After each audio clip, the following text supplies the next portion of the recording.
Good morning. तर पुन्हा एकदा स्वागत आहे माझ्या मिनी ब्लॉगमध्ये. तुम्ही सर्व विचार करत असताना की झालं आता ही काय व्हिडिओ बनवणार आहे. 2-3 दिवस व्हिडिओ बनवले आणि परत बंद केले, तर असं काहीच नाही आहे. मी रूम चेंज केली, त्याच्यामुळे मला व्हिडिओ काढायला टाईम भेटला नाही. आणि रिवा बघा मला साफसफाई करू लागली की मम्मी तू एकटीच किती काम करते, मी पण करू लागते. मग तिला काय माहिती माझं काम कमी आणि काम जास्त वाढवायला लागली.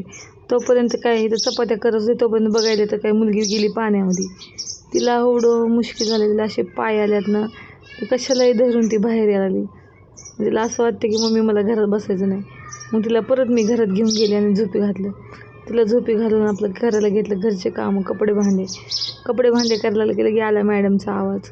लगेच ते पप्पा पळतच गेले, तर बघतात तिला झोका दिला आणि तिला झोपी घातलं. आणि तिला झोपी घातल्यानंतर माझं काम हे उरकलं आणि तिची पण झोप झाली. तिला मी जेवण चारायला तर तीच मला जेवण चारायला. आता मला समजायला नाही ती माझी आई आहे का मी तिची आई आहे. आणि तिला असं उभं राहून चालतं नाही. मग मला तर खूपच जास्त आनंद झाला. आजच्या पुरतं एवढंच. भेटते नेक्स्ट ब्लॉग. बाय.